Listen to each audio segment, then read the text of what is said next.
Without going through other formalities, I would like to call the first speaker from the proposition.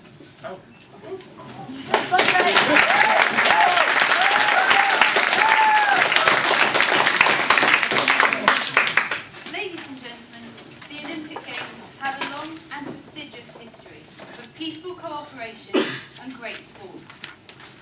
But sadly, the Olympics also have their darker moments. For example, Munich in 1936, which was used by Hitler, or Moscow in 1984, which was used to legitimize the Soviets. We say, ladies and gentlemen, in a few years' time, China will become recognized as the same kind of games, the same kind of dark moment of the Olympic Games.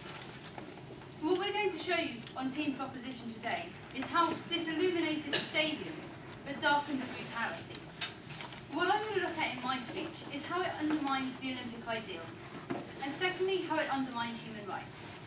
And what Ben's going to go on to look at later is how it legitimizes China's brutality. But before I do that, let's be absolutely clear about what we mean when we say we regret these Olympics. We say we regret it because China were granted the Olympic Games based on the idea that they would improve their human rights as a result. That was the aim of giving them the Olympics. That was what the International Olympics Committee, or IOC, intended.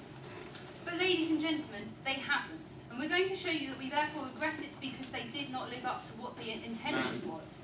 But we're also going to show you we regret it because we feel that it made the situation worse. And those are the two things which we feel constitute why we regret. So first of all, ladies and gentlemen, let's look at this issue of undermining the Olympic ideal.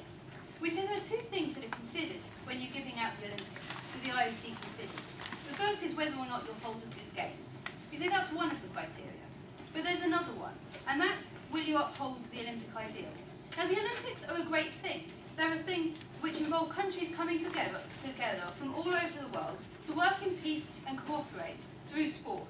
We say, for example, that Russia took on America during the Cold War. That we recognise that sport is something that's very positive and that we should recognise as very hopeful. Go ahead. And exactly, when nations work together, they strengthen their ties, they strengthen their diplomacy, and that helps us work towards a better future. Okay, well what Ben's going to look at is how in reality this gives it an outward appearance of being very good. But in reality, instead of encouraging diplomacy and encouraging people to change by putting pressure on them, it actually eased the pressure off of China because it gave them an air of legitimacy. And that's exactly what Ben's point will focus on. So we say in reality it doesn't encourage diplomatic pressure, it took it off of China. But ladies and gentlemen, we say that the Olympics bring huge amounts of benefits because they're A, very, very big. For example, over 1 billion people watch them every time they're on. But in addition, because they're unique, they're something that only comes around every 4 years. And countries know that it's very important for them to have it, and it's something very important to look at. So ladies and gentlemen, we say these benefits range from the idea of economic benefits, such as having tourists coming, such as having sponsorship, such as having people, having your country broadcast across the world, and also from prestige, so simply from being shown across the world to be putting on these games. Ladies and gentlemen, we say that it is absolutely right and fair that in return for all these massive economic benefits, that the country that is given the responsibility of hosting these games must in turn uphold the Olympic ideal, which they are themselves supposed to be projecting. Wow. We say that in this case, that means that they must be positive with their human rights. We say they have to uphold human rights, to be upholding that Olympic ideal of being peaceful and cooperative and being a generally positive thing. And in this case, ladies and gentlemen, what I'm now going to look at is how they did not do that, and how in reality it undermined human rights. Now, the IOC, as I've already mentioned, justified its decision to grant the Games to China based on the fact that its human rights would improve. They recognised that the human rights were not good in the first place, but they justified the fact that they were giving it to a country which did not have a good human rights record by saying that human rights record would improve. But ladies and gentlemen, it didn't. Go ahead. Don't you think it's a little early to decide already now, 2 months right afterwards, saying that China will make a huge difference, and they haven't? Okay, well we say first of all, when they were granted the Games, that was about 8 years before the Games actually arrived. They had that entire time to improve their human rights record, and they haven't, which is what I'm going to look at in a second. But ladies and gentlemen, we also say the fact that they've already been given the Games and they've removed a bargaining chip, and again I'll analyse that in a second, means they now have absolutely no incentive to improve their human rights records in the future. So ladies and gentlemen, let me look at why it hasn't changed. Well, we say the fact is that when the Olympics were given to China, they were not given based on a provision of actually having to change their human rights. We didn't say to China, you can have the Games for 2008, but if you don't improve your human rights, instead of letting you host them in 2008, we'll give them to someone else. In reality, ladies and gentlemen, that didn't happen. They gave the human rights, they gave the Olympic Games to China. And what that meant, ladies and gentlemen, is we lost our bargaining chip. We can no longer say to China, improve your human rights, or else we won't give you the Games, because we'd already given them the Games, ladies and gentlemen. We lost our ability to look at them and to address this problem. And we lost the incentive for change, which is why they are unlikely to change in the future, ladies and gentlemen. So let's look at exactly what didn't change. Well, the fact is, free speech was still prevented. For example, despite the fact that the Chinese created Protest Square, which was supposed to be something which would enable freedom of expression, we say no protests were actually allowed to happen there. For example, there were over 70 requests for protests to be held there. The Chinese government put a lot of pressure on people who requested to make protests. A lot of those people subsequently withdrew their applications. And of the ones that actually continued to apply, the rest of those were rejected. Similarly, they didn't allow any on the Tibetan part of the route, they did not allow any crowds to form because they did not want protests to occur, ladies and gentlemen. We said we still saw that same rejection of freedom of expression, which the Games were intended to change. Similarly, there were still problems with things like huge amounts of executions, with huge numbers of political prisoners, with lots of use of live organ harvest. We say there were huge numbers of human rights abuses, which were supposed to change because of the Olympics, but which did not, ladies and gentlemen. And we regret giving it to China on the grounds that it did not do what it was supposed to do. But ladies and gentlemen, the Olympics actually made it worse. It's not just a case that it didn't improve things, but it did actually make it worse. Because it gave the Chinese an incentive to do a lot of different human rights abuses. For example, in the Xinjiang province, which has a large number of Uyghur Muslims, we say actually what the Chinese did was they argued that the Olympics would be a massive terrorist threat, and they used the Olympics as an excuse to round up a lot of Uyghur Muslims. We say that was a human rights abuse, ladies and gentlemen, which would happen directly because the Olympics were awarded to China. Similarly, they used it as an excuse to bulldoze houses in Beijing. They did that in order to create space for Olympic sites. They did it without compensating the people fairly, and they did it without people's permission. They simply bulldozed huge numbers of people's houses. There are families today, ladies and gentlemen, that were left homeless because people just bulldozed their houses, took over their land, and built there, ladies and gentlemen. That's what the Olympics encouraged China to do.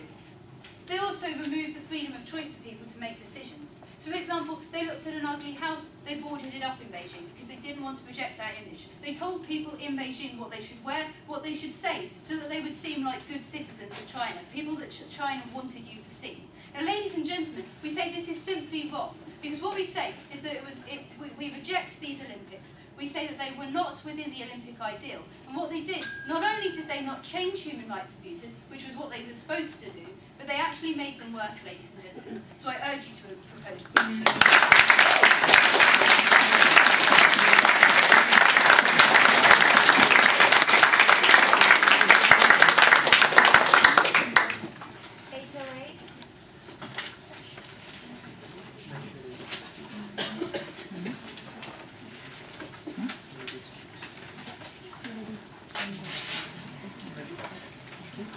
Could I have the leader of the opposition, please?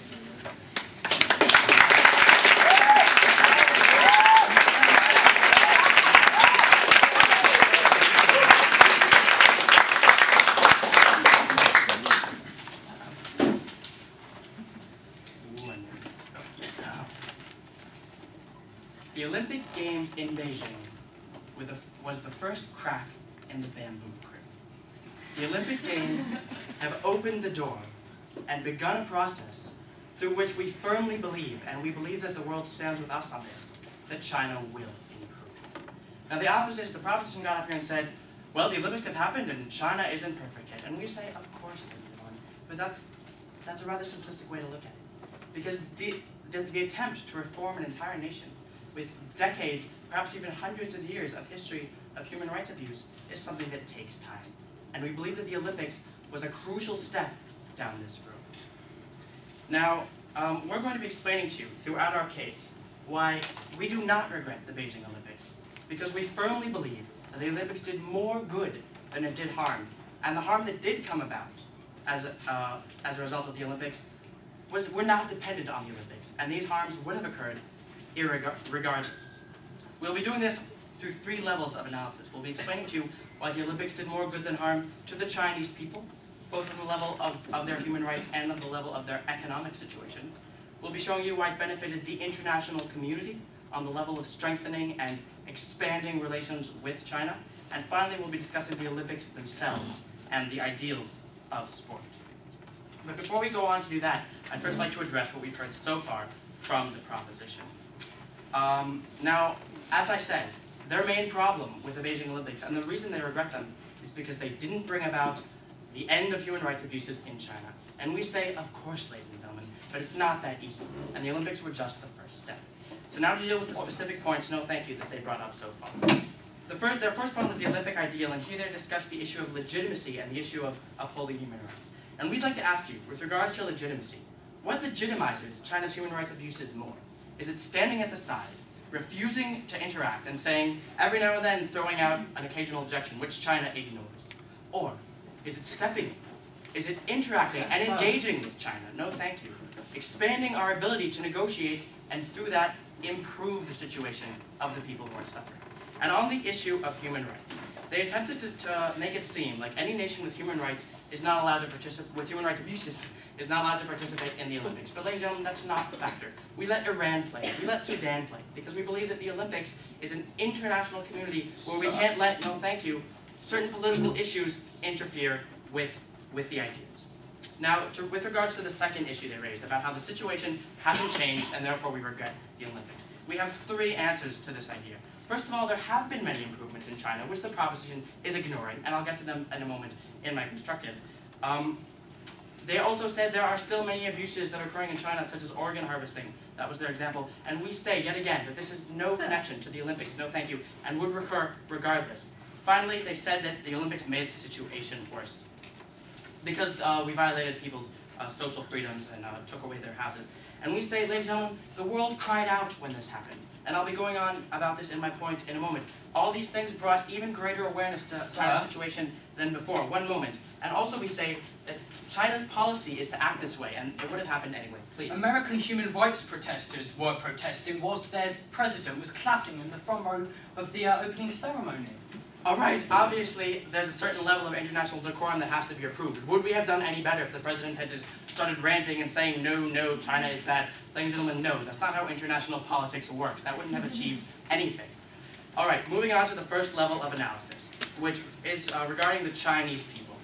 Now, first of all, we'd like to talk about this issue of awareness to China's human rights issues. China does have many abuses occurring within their borders, and we'd like to stress that these issues have existed for decades and decades. The oppression in Tibet, the lack of social rights, etc., these are not new, and they are not dependent on the Olympics. They're completely independent. No thank you.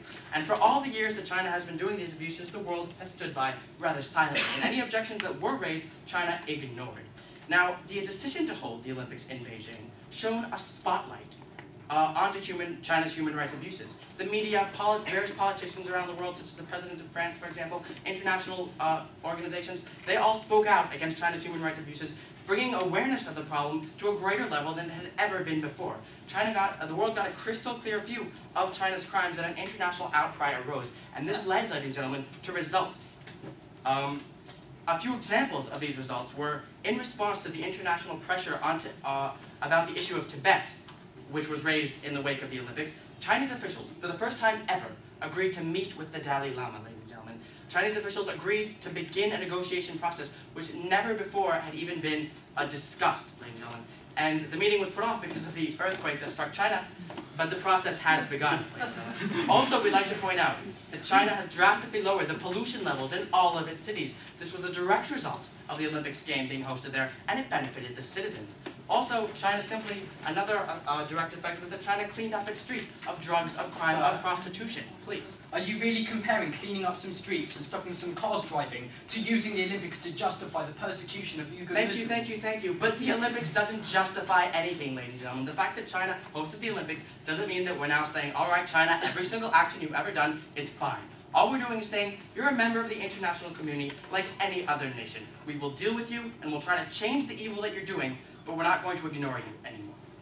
Also, we'd just like to point out that the Olympics brought billions and billions of dollars into the Chinese economy. This is an essential point that we cannot ignore, because all this money went directly to the citizens who need it most. All the money that was spent through tourism, people going to restaurants, people buying food from street vendors, no thank you. All these hundreds of thousands of people who came to the Olympics, who worked in the Olympics, and all this money went straight to the citizens who really need this money, and it benefited them immensely. So we see, no thank you, that on the level of the Chinese people, the Olympics did bring them direct benefit, and began a process through which they will benefit even more.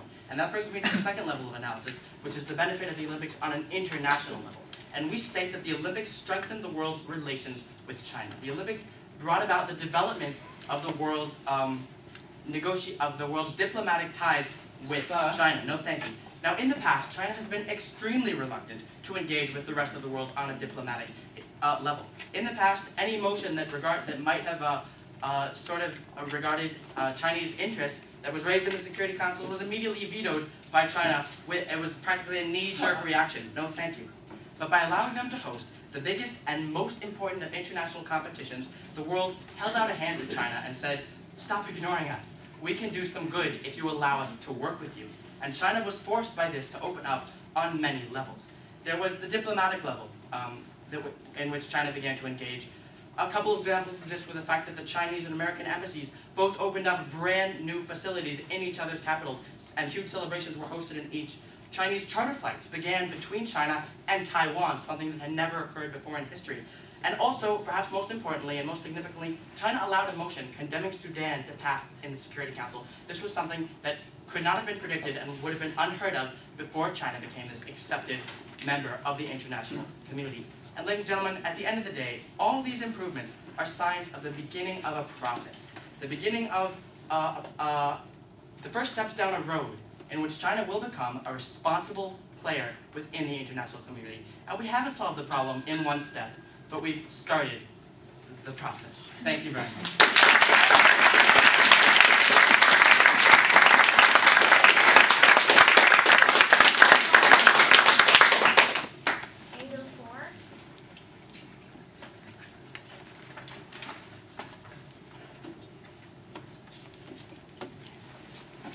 Second speaker from the proposition.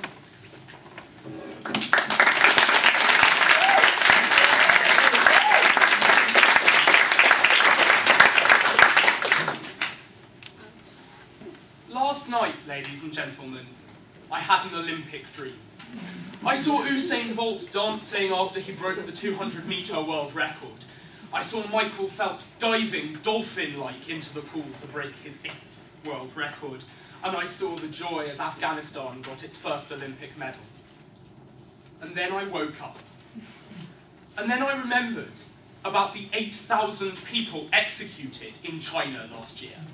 I remembered about the massacres of monks in Tibet.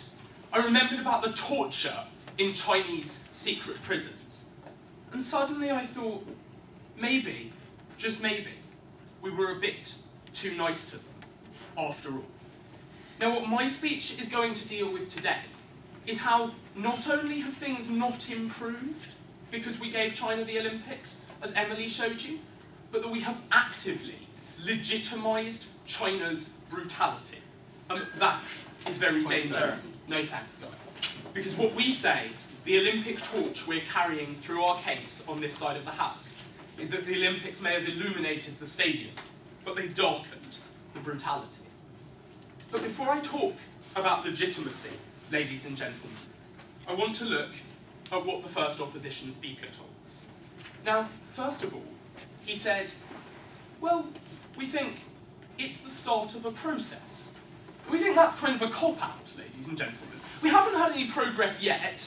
We've already had, no thanks guys, 9 years. I'll come on to deal with your one example later. But we're starting a process. Well, what we say, ladies and gentlemen, is that as Emily showed you in her speech, the process could have been used a lot better if we had said, no, we're going to make this about incentives, ladies and gentlemen. We're going to try and push you in order to get to the Olympics, to change your human rights record. And then they dealt with all of our examples about things which hadn't changed, about organ harvesting, about execution, by going, it's not linked to the Olympics. Not at all. We think that's a bit of a tension. No, thank you, guys. What they're trying to claim is that this is a really important part of the process of improving Chinese human rights, apart from all the things that Proposition wants to talk about. We're not going to stand up for that kind of illogicality, ladies and gentlemen. No thanks, guys. And then let's see what he told us about human rights and about progress. Now, their one example of progress, ladies and gentlemen, was a meeting which never actually happened. And they ignored the fact, no thanks guys, that their record is getting worse and worse all the time. But Amnesty is not saying, yeah, they're getting a lot better on the organ harvesting and the execution and the torture. No, no, no. They are getting worse every single day, ladies and gentlemen. No thanks guys. Then he said, well, there were loads of economic benefits, to which we say, yeah, and we don't really care. Ladies and gentlemen, the people of China are plenty prosperous at the moment. Their economy is growing fast and they're doing well. No thanks, guys. They don't need the dollars from the Olympics. They need their government to stop shooting them. And we think that's a bit more important, right? No thanks. And then lastly, we have this wonderful argument about the international community. Now, first of all, we say we think we could have done better. Like, we could have done diplomatic engagement better by using the incentive of, we will give you the Olympics eventually, down the road, if it's as good and as useful for your economy as you claim. No thanks, when you actually start improving your human rights record. And then he said, they allowed the Sudan to be condemned. Not for us to send peacekeepers there. Not for us to call what's going on in Darfur a genocide. No, thank you, guys. They still protected Chinese interests in Burma and in Darfur really vigorously. But, you know, we're getting there. Because they allowed us to issue a condemnation. Not good enough, ladies and gentlemen. Sir. Oh, go ahead, sir. All right, so you said that China hasn't solved its human rights problems in a moment. But what we're telling you is that we need time. Sorry, and we're saying you've had time, you've had 9 years since they got awarded the bid, and they've got worse, ladies and gentlemen. But now let's talk about legitimising China's brutality. Because they tried to rebut this idea of China's brutality by saying, we've engaged with them, ladies and gentlemen, before we just stood by idly. We say, no, Proposition is not in favour of standing by idly. Proposition is in favour of a fulsome condemnation, ladies and gentlemen, saying you are wrong, you are abhorrent, and you are not welcome in our international community. No, thank you, guys.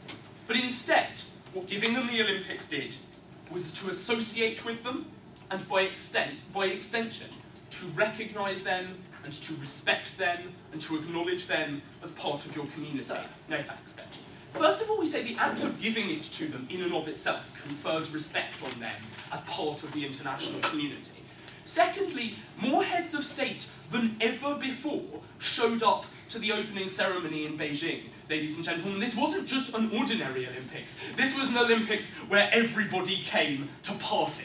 And when Americans see George W. Bush jacket off, chilling out in the stands of the stadium, and Hu Jintao sitting in front of him whilst he's plotting the latest way he can put down Tibet. No, thank you, sir. We say that that tells everybody. It tells the Chinese and it tells the Americans that these people are fun.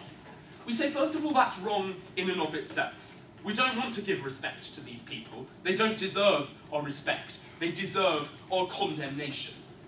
But secondly, ladies and gentlemen, no, thank you, sir. We say they did a really good job. It was really impressive, ladies and gentlemen. As a citizen of London who's having to take the torch, like, I'm worried, right? They were really good. They may have had to use fake fireworks and to hide the ugly girl from the television, but it was a good opening ceremony. So now when people think about China, they don't think about human rights abuses.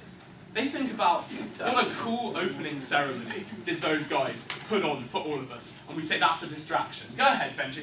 Was it also a distraction when suddenly people cared about Tibet? When suddenly all the international, like, put thanks, on Benji. Tibet? We think it's really nice for you to sit up here and, like, talk learnedly about how everybody's really worried about Tibet. But the fact is, 1.2 billion people watched the opening ceremony of the Olympic Games. We don't think 1.2 billion people read the Time magazine article about human rights abuses in Tibet, ladies and gentlemen. For the vast majority of the global community, what mattered was that it was spectacular. What mattered was that it was really impressive. Now, why is it worse for human rights when we get distracted? We say, first of all, externally, because people have started to forget about the human rights abuses, because we've started to welcome them. We think that means that there is less Western pressure on their governments to pressure the Chinese government, and through NGOs, through civil society, through the media, to pressure governments directly, to say to the Chinese government, we actually think you should do something about this. We think you should change. But we say internally, ladies and gentlemen, because George Bush pitched up to the opening ceremony, the people of China think that their leaders are welcome in the international community. They think that they are now accepted members of that community. The people of China are not sitting around going, but guys, like, please stop being brutal to us. They're congratulating their leaders for putting on a really good games, ladies and gentlemen. And we say that that firms up the Chinese government in its position. Ladies and gentlemen, the Olympics generated less outward pressure for change and less inward pressure for change. They affirmed China's brutal rulers in their tradition of oppression, and for that reason, we beg to propose.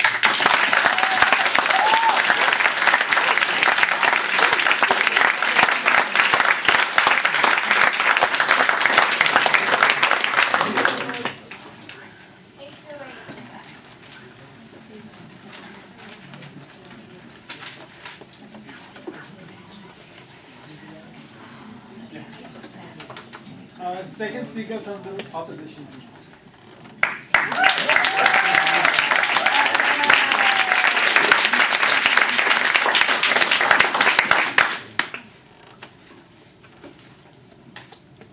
I have two questions after hearing the opening that Ben gave us about the horrors that happen in China. I have two questions for every single person in this room. The first is, before August 2008, did you know? Can anybody here honestly say, get up and say, we knew everything that was going on. We knew about the monks. We cared about the monks. We read about them in a Time magazine. Can you tell us a Time magazine actually wrote about Tibet before this happened? And the second question, after England can tell us that they knew about it before the Olympics, we have a question, what did you do? What did anyone here do? What did any government of the world do? Because what the proposition here are saying is that while there was progress, they preferred to do nothing. They preferred not to know, and once they knew, they preferred not to care.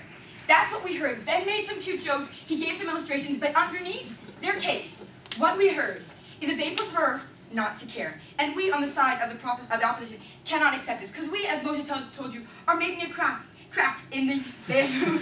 We're making a difference. Once they can answer those two questions, the proposition can say, had they known, and what had they done, maybe then we can accept what they were telling. No, thank you. And then we have this idea of condemnation, which is really, I find, a bit of a tension in their case, because they said the condemnation of Darfur wasn't enough, but what they're going to do is condemn. And we say if one condemnation is enough, then neither is the other. And so you guys have to come up with a better plan than condemnation. Especially because, while Darfur might actually care about a condemnation because they're pretty small and pretty weak, China is huge. China is very strong, very important, and frankly, doesn't care because we've been condemning for years. No, thank you. We've been sitting back and condemning for years. Madam. No, thank you.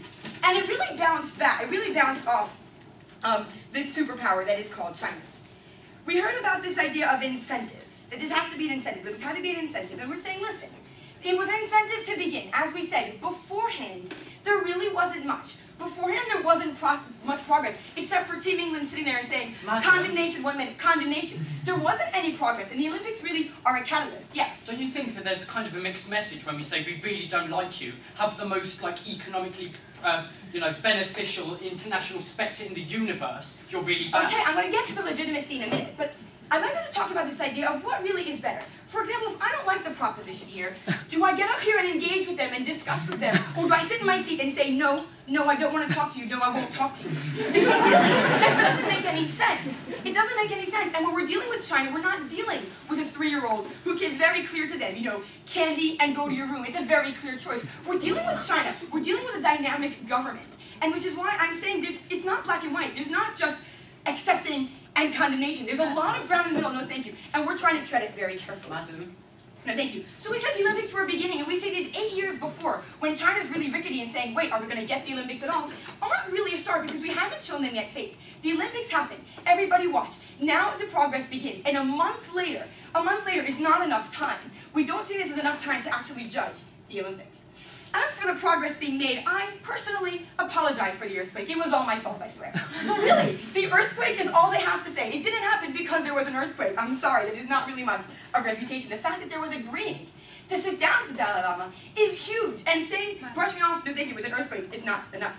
And now this issue of legitimacy, because it's clear that this is going to be the core of the debate. And we say like this, we say, we have here a superpower of China, and they're doing a lot of really terrible things, and we accept it. But there's two ways to deal with it. There's a way of standing off on the side and pretending they're not part of the international community. But wait a minute, they are, because we deal with them and we talk to them, and Bush has been to China countless times. So we can pretend they're not there and yet pretend they are there at the same time, which is really what the proposition are advocating. Or we can go and have the Olympics there and we say, listen, you're part of the international community. You are. We can't really take you off to a different planet. You're part of this community. We trade with you. We deal with you. Let's talk with you. Let's figure things out. And no, thank you. And the Olympics, being the sign of good faith, being the fact that we have countries in the Olympics who we don't really like. We have a lot of countries with human rights issues in the Olympics, involved in the Olympics, and it doesn't necessarily mean legitimacy. It means this sort of in-between part, between accepting and not liking so much. Maybe we need a new English word for it, I'm not sure. But the fact is that there isn't just legitimacy or nothing. There is a middle ground. That's what we're doing right now. No, thank you. I'd like to now get on to my constructive point, which is about the Olympics. Because we heard the Olympic ideals, upholding the Olympic ideals was very important to the proposition. But then they didn't say much about it, and I'd like to say much about it. Because these Olympics were, even though it sounds like a sixth grader, were the most amazing Olympics ever. And I know it sounds simplistic, and it sounds a lot like what my little sister would say. But that's a fact, and I'm going to examine this on two levels. First, the level of the sports. Because we know the Olympic ideals are of human excellence. They're of sporting events going all the way, and I'll give analysis for that. And then I'll give analysis of the actual event and what that meant for us. So first of all, the sporting events themselves. And the fact was we had a competition on the highest level ever. As we heard from Ben, no thank you, Usain Bolt with his double record and Michael Phelps with eight world records and 8 medals. We really pushed the limits. We pushed the limits as far as they are right now. We're going to push them further, because the fact is the sporting was on an excellent level. It was the most amazing thing there was yet. And because Olympics are about sports, we can't just disconnect it. So we have to look at the sports, and we realize that really the sporting level was just incredible. But now let's talk about the event, because we heard a lot about the fireworks and a lot about the singers. And the fact is that a new standard was set. And I understand why England are a little bit scared of this. I can understand. It's intimidating. 4 years, not enough time to get such a show done. And of course, they can talk about the fireworks, and they can talk about the singer, but all that is really just covering the fact that it was one amazing show. And why is it so important that we enjoy the show? Because the fact is, we're elevating the standards, we're going farther. But let's discuss the fact that Athens, just 4 years ago, was the lowest viewership ever. And they actually had to use the cameras to film specific parts of the audience, because the audience wasn't full. Because the crowds weren't full. So they filmed only parts where the fans were sitting. 1 minute, because the Beijing Olympics, the crowd were full. We've gotten the excitement back into the Olympics, yes. But what China did is pay people to sit in those seats and abuse human rights records in the process. I don't know if people were paid to sit in the Olympics. Had they been, I'm sorry, I missed it. But the fact is that people all over, as you said yourself, 1.2 billion people watch the Olympics. And as for the human rights, we've told you time and time again, and it hasn't happened. These were happening anyway, and you have no better answer for that than condemnation, condemnation, no thank you, and condemnation. And we really can't accept this when it's lives at stake, when it's economy at stake, which we said the economy was brought to the people because the government spent the money on the Olympics. But the people were building the building were staying. The people were selling the souvenirs. The people were working there. So we had a government spending and the people earning. And really all these huge benefits that happened were not answered. And quickly to sum up my point, why was it China? Why was China so amazing? Because it was their debut. It was their debut in the international arena because they had to make an impression, because they knew, as we know, and the proposition don't understand, this is just the beginning. I'd like to go over what I've told you today. We first of all told you about the bamboo curtain, which isn't going to just fall over if the proposition just blow hard enough. We really need something a little more sophisticated, a little bit stronger. We need to today that condemnations just don't work. And there aren't just two extremes, legitimacy and nothing. And really there's so much in the middle. And if the proposition can't see that, and they really can't see the subtlety of international relations and politics, because there aren't just two extremes. And I'd like to end with these two questions, which I expect will be answered right now. First of all, who knew? Who knew about the monks? Who knew about Tibet? And last and most important, what have you done? Thank you.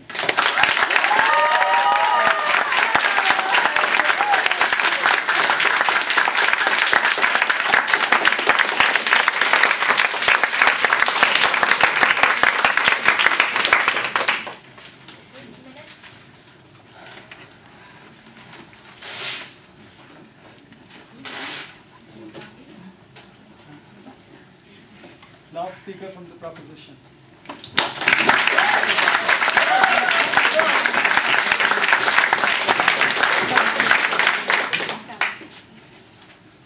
The Olympic torch is a symbol of freedom. In Beijing, it was used to justify imprisonment. A symbol of liberty that was used in order to repress dissent. And a symbol of equality, ladies and gentlemen, which was used to persecute Chinese minorities. Now that might sound like the kind of Olympics that Team Israel think are great here today, ladies and gentlemen. The kind of Olympics whereby the fact that it was a great sporting spectacle can mean that all of these things can be completely ignored. But what we believe today on the proposition, ladies and gentlemen, was that the Olympic torch illuminated the stadium whilst it darkened the brutality. It showed China's best sides, whilst it hid and let fester China's worst sides. And we've shown you that today with three things. We've explained to you exactly why we believe that the Beijing Olympics undermine the Olympic ideal, why we believe they undermine human rights, and why we believe that they've legitimised China's brutality. What I'm going to do today in my speech is look at the three main objections we've heard from Team Israel.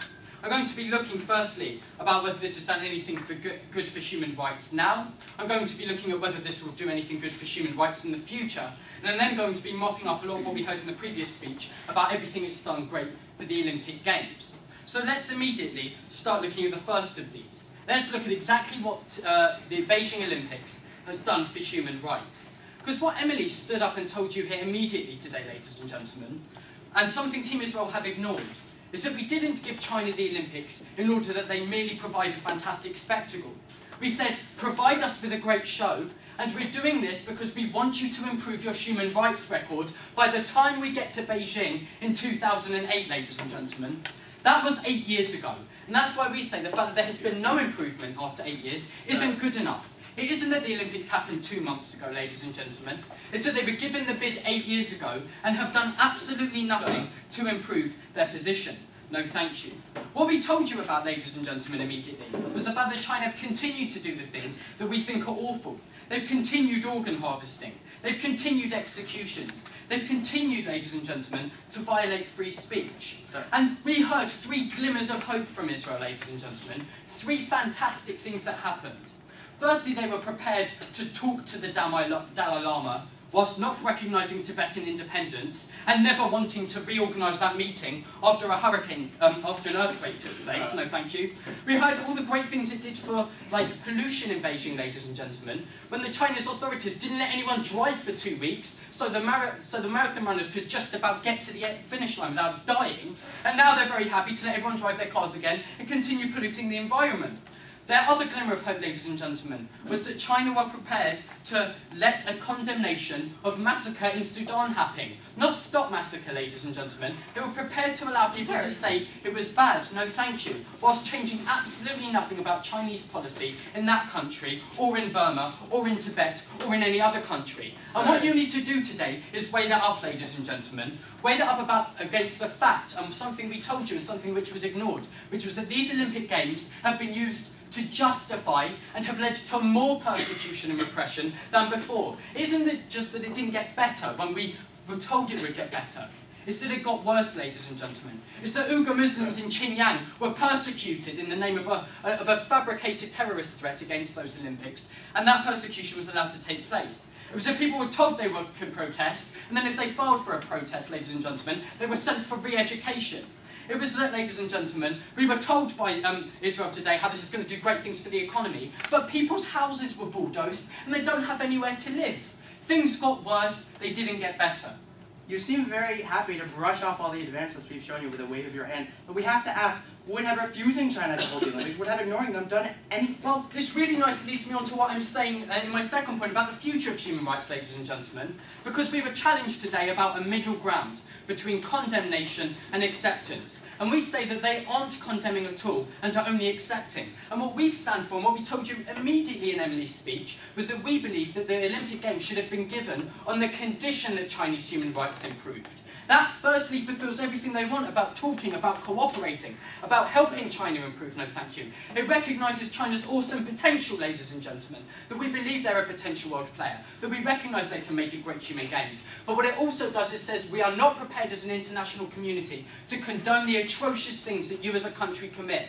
And we will give you the human games after you change that, and not on the hope that you will. And that, ladies and gentlemen, is the middle ground that they seek, and that's the middle ground that falls straight onto our proposition that we've told you about consistently, and that Team Israel have failed to recognise. Sir. No, thank you. We also had these two challenges. Did anyone before? No. And we say, yeah, ladies and gentlemen, they knew. People knew about Tiananmen Square. Sir. The human rights protests that we've been hearing about are from human rights groups that have been protesting against China for years and years and years, ladies and gentlemen. People did know. But the people who will be impressed by the Olympic Games are the billions of people who watched the opening ceremony and only saw China's awesome mightiness or something. The people, ladies and gentlemen, that only saw China's handsome face whilst its ugly face was festering in the background. And we say that's the damage, because people that knew about it before still know about it, and they condemn the Olympic Games for having taken place in China. And anyone who didn't know about it before just saw an amazing show. Except The fact is, you couldn't have all these statistics if you didn't know. This raised the awareness. well, I'm actually very learned, madam. I read The Economist, I read the newspaper. Well, basically, ladies and gentlemen, what we say is that what people saw when they saw the Olympic Games, ladies and gentlemen, was a fantastic show. The show we heard so much about, all the benefits that we heard so much about, and that's what Israel clearly remembered by the Olympic Games. That's probably what most people remember by the Olympic Games, ladies and gentlemen, because how many of you heard of the persecution happening to Uyghur Muslims on the front page of your newspaper the day after the Olympic ceremony took place? I certainly didn't read about it. And then, ladies and gentlemen, yeah, the second question was what would have been done. We have our point, ladies and gentlemen, today about using the Olympics as a bargaining chip, not giving China the Olympic Games before they actually change their human rights message. And we also had a tension in Israel's case, because at first we heard, who knew about the Olympic Games, who knew about these human rights abuses before. And then we heard, ladies and gentlemen, about all the condemnation that's taken place over years and years and years and years. No, thank you. Those two pieces of analysis emerged in two different points, and we'd like to hear Israel try to reconcile those. So now let's look at the third, ladies and gentlemen, a rather less important issue, we believe, when compared to human rights abuse. Of the Olympics as a spectacle. And we had two parts here. Firstly, the sport was great. Well, Usain Bolt, ladies and gentlemen, doesn't run faster because he was in Beijing with the polluted air. Yeah, the man can run. He would have run just as fast, if the games were in London. I'm sure he will. I'm sure he'll embarrass Team Great Britain, just like we always get embarrassed. But we say, ladies and gentlemen, the sport as a competition, as a spectacle, would have been great wherever it was. And we then had the idea about setting a new standard. We say we think it's awful that that's what Team Israel remember from China. A new standard in the Olympic Games, ladies and gentlemen. A new level to be raised to, because we think China slumped. We think China slumped when they started to use the Olympics. The Olympics that Emily told you were a symbol of international cooperation and peace. We think China slumped when they use those to justify human rights abuses, ladies and gentlemen. So we don't want China to have set a new standard for the Olympics as a spectacle. We want China to be remembered for having the brutal and ugly face that it has. So for all of these reasons, I proudly today stand on Team England, and I regret the Olympic Games having taken place in Beijing.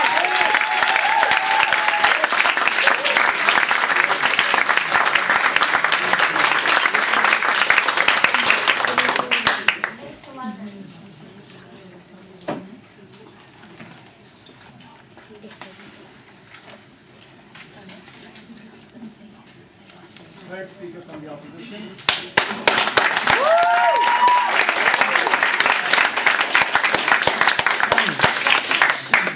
A lot has been bandied about in today's debate, and I feel I'm sufficiently involved to really, address everything except for Ben's dream about men in swimming wear. Really, ladies and gentlemen, what we have to say here is that we're talking about regret. Meaning, on that hand, we have to say, look, there were good things that happened, there were bad things that happened. Let's really look and see the equation. Team Israel said this, look, bad things, good things. Let's measure them up. Let's see who did a better job. Now, here's what happened. They pretty much didn't address any of the good things that happened. They just said, well, they happened, but I mean, like, a historical meeting between the Dalai Lama and the Chinese thing, which was put off. Yes, could have been an earthquake, and now negotiations are going in to set it up again. That means nothing from a country which has denied that Tibet has ever existed, which has refused to allow the Dalai Lama to return to Tibet. But of course, that means nothing, ladies and gentlemen. Because the fact is, big benefits were put in the Olympics. And the fact is, let's see if their harm really actually outweighed them. So the first question I'm going to ask is, does the Olympics grant like 100% illegitimacy, a kosher stamp, on China today? Because, ladies and gentlemen, we're all Jews here. Secondly, it made human rights worse, because this is what they said. They said it actually made human rights worse, and I'm going to address this. And finally, ladies and gentlemen, did our plan actually improve the situation in China, and will it continue to improve it in the future? Or will the international community, going back to what it did in like the 70s, and just ignoring China and leaving it alone to stew in its own mess, whether that was really helpful, because that's what they want us to go back to. So does holding the Olympics grant 100% legitimacy? So the first thing we heard was, well, when we let Nazi hold it, and we let the communists hold it, and we see how legitimate everyone thought their ideas were. Which is funny, because we went to war with the Nazis a few short years after letting them hold it, regardless of the fact that apparently we now legitimize them completely. We continue to, like, actually fight with China, not direct war because we don't want global destruction, but through the Cold War while this was going on. The fact that they held the Olympics in the meantime doesn't suddenly mean that they're 100% legitimate. And it never means that, ladies and gentlemen. People participate in the Olympics with one another. Iran and Israel participating in the Olympics with one another together. Neither of them really actually recognizes each other so much. This doesn't matter. Because, ladies and gentlemen, we don't see this as giving legitimacy. No government in the world really sees, no thank you, that the Olympics is legitimized. If you participate in the Olympics, therefore you are a great guy, go you. Then, ladies and gentlemen, we heard, no thanks, a limited analysis on this side about why it does. And they said, well, first of all, because Bush was there clapping, and second of all, ladies and gentlemen, because it was distraction, because everyone only remembers the fireworks. So, ladies and gentlemen, the fact that Bush was there, Bush is in and out of China quite a lot, because here's the thing, we still have all kinds of trade that goes on with China, like in the economic sphere. We still have all actually military trade going on with China between countries, between the US and China, ladies and gentlemen. The fact is, Bush goes there all the time, and we do have some kind of trade there, because he's actually trying to help out this kind of rather bad situation. Sir. 1 second, sir. The fact that Bush is there, though, doesn't mean that everyone in America thinks that China is great. Yeah, but the fact that every world leader was there, and that China was hosting the event and not participating in the event, makes China a leader. Alright, thank you. But ladies and gentlemen, here's the thing.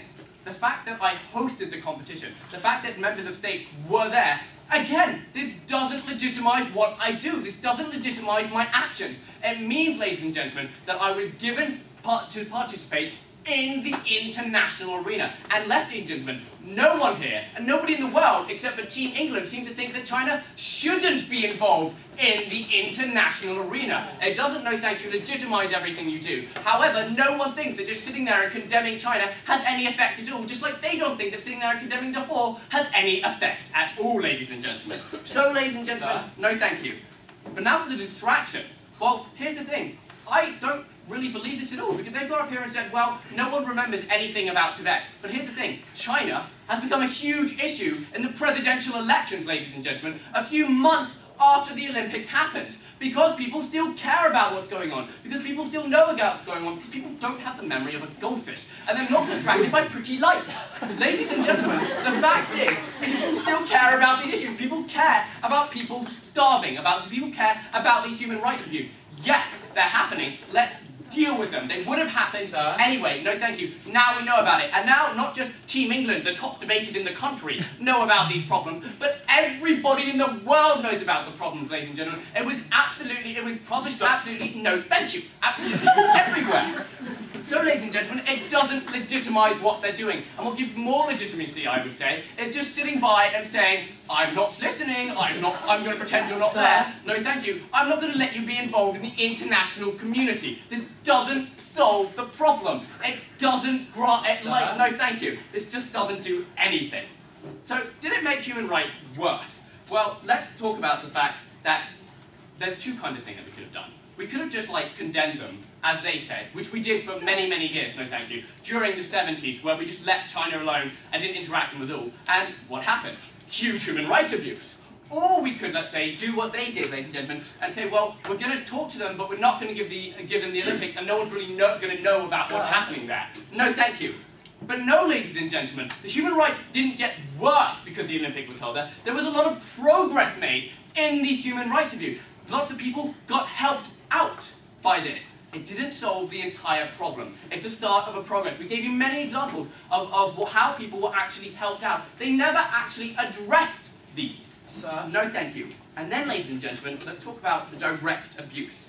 So, first of all, I don't think that anyone in the world actually thought that when China went to hold the elections, they would actually hold the Olympics, every single stipulation set by on the international document would be held by. I don't think the international community is as naive as Team England here, ladies and gentlemen. I think that they know that there is, no thank you, a bit of give and take with what goes on in the international community, and I don't think they thought everything would be followed, one second, to the letter. Yeah, you still haven't addressed what we said, which is we should have used it as a bargaining chip, and that's the middle ground. Okay, but ladies and gentlemen, here's the point, and I'll get to that in a second. You know what, actually, I'll get to that in really half a second, because the other abuse that they said, people being moved from their houses, they were moved from their houses and given new houses, ladies and gentlemen. They weren't left homeless. And here's the thing, well, we let democratic countries rezone areas as well. This was on a wider scale, but it wasn't like shocking human rights abuse. And as for the Muslims, well, first of all, a lot of countries like, kind of persecute Muslims today because about, it could be so bad. And ladies and gentlemen, the problem is, again, this happened anyway. This was happening anyway.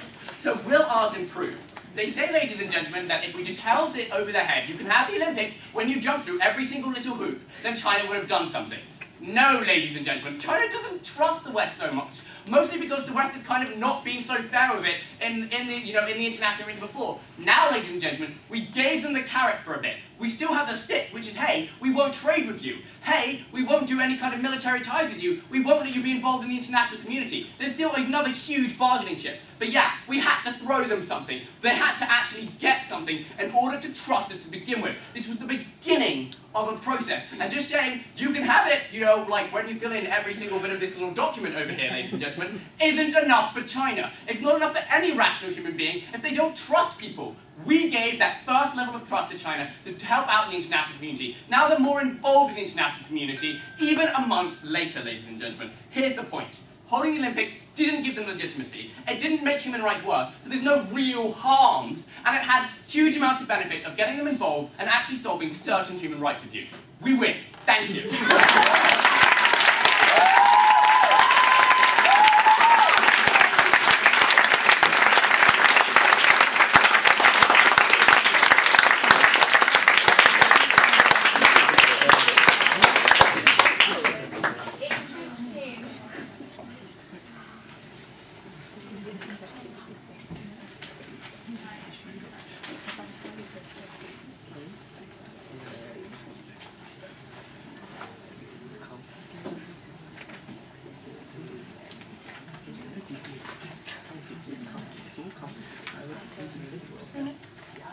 Now for the reply speech.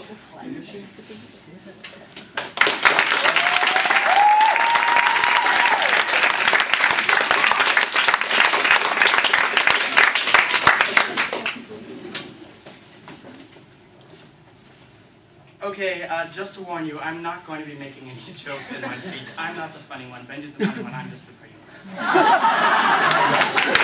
Alright, so let's start right away. In order to win this debate, the proposition had to prove that they regret the Olympics. And what does that word mean? That's a very interesting word. What can we understand from that? So, basically what they set out is that they were going to prove that the Olympics caused more harm than good.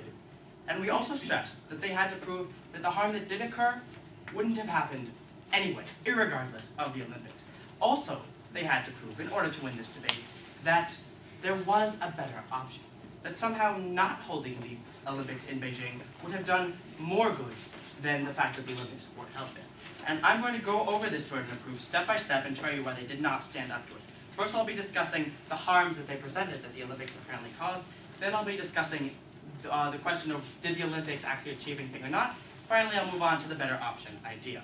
So let's start right away with the harms that they presented that the Olympics caused. Now, the main harm that they came back to again and again was legitimizing China's abuses, showing China's good side and somehow thereby declaring that China was a perfect nation that we accept without anything at all.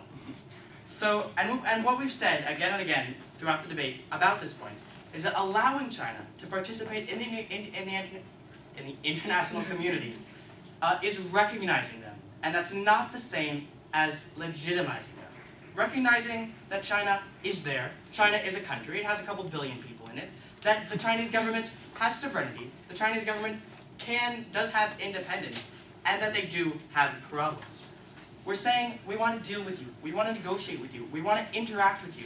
We're not simply standing by on the side and saying, well, you know, you're doing bad things, therefore we're not going to talk to you. And the way they attempted to prove legitimacy was saying people saw the opening ceremony and they immediately came to the conclusion that China is perfect. But ladies and gentlemen, what we came back to again and again is that right after the opening ceremony, they changed the channel to the news and heard about the abuses in Tibet. They changed the channel and heard about the monks being massacred. The Olympics brought a whole new level of international awareness to China's abuses, and we believe that's a step down the road to changing the problems.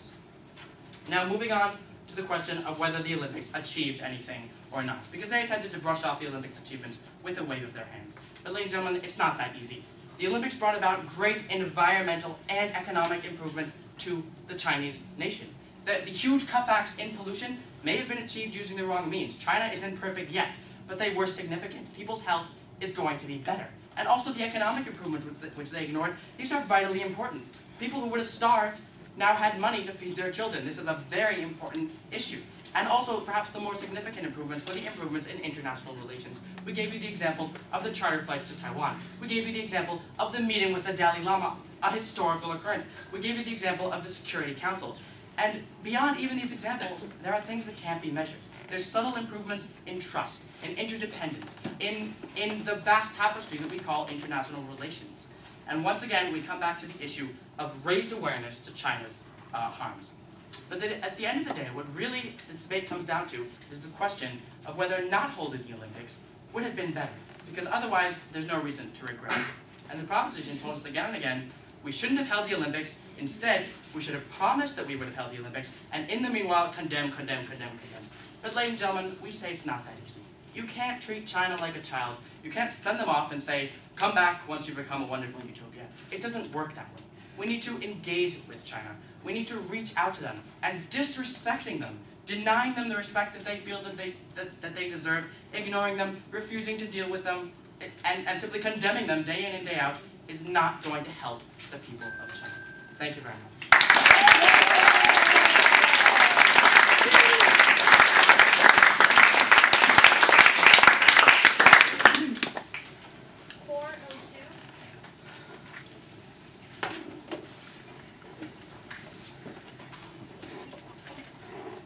Last speech of the day, proposition reply speech.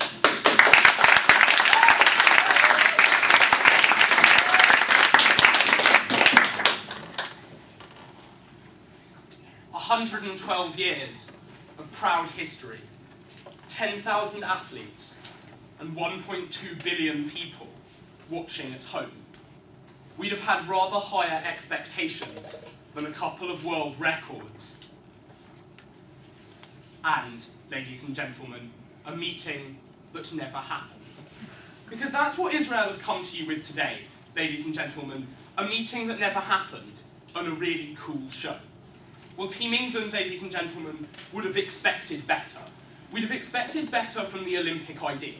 And that's what we told you from the very beginning of our case today, that we regret the Beijing Olympics because they didn't live up to their potential to change China, and they didn't live up to the Olympic ideal. So first of all, let's look at the Olympic ideal, ladies and gentlemen. Because what we told you on this side of the house is that it is an event about peace. It is an event about global cooperation, and it's supposed to be an event about freedom. Now their response to this, ladies and gentlemen, was nobody really thought China was going to become free when we gave it to them. That would be silly. That would be naive. No, ladies and gentlemen, this could have been an enormously powerful tool for political change. And the only other thing they came to you with, ladies and gentlemen, was that sport was great. Now, Team England have never sought to deny that Michael Phelps broke 8 world records, ladies and gentlemen, but our Team Israel seriously hanging their case as to what the Olympic ideal means on the fact that it was more important that Usain Bolt ran really fast in the bird's nest than that we prevented massacres in Tibet, that we stopped torture by the Chinese secret police. We accept the sport was really good, ladies and gentlemen, but we'd have liked a little more. So on to my next point, ladies and gentlemen. What would we have liked and have things got better? Now, Team Israel completely ignored what we told you from the very beginning, ladies and gentlemen, that China has already had 9 years since we gave them the bid to make progress, and they've done nothing. They came to you with the example of the meeting that never happened, and said, oh, well, there was an earthquake. We say, even if the meeting does happen now, it's not as though they've stopped massacring Tibetans. It's not as though they've changed their policies on execution and torture.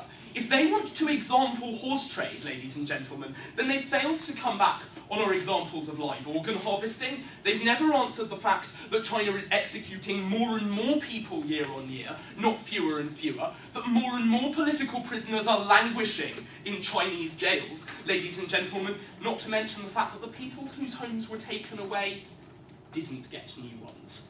Their only other excuse was that loads of countries abuse Muslims. Sorry, ladies and gentlemen, but we demand a bit better than that, ladies and gentlemen. We don't think that's an excuse. But now will they get better?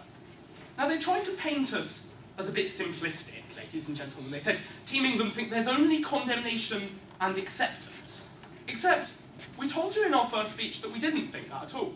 We thought that was a really good middle ground, which was an incentive, which was saying, we think you're disgusting, we think you're abhorrent, and we'd like you to change, and when you do, we'll give you what you want, ladies and gentlemen, and that's what we wanted out of these Olympics. That's how we sought to get China into the international community.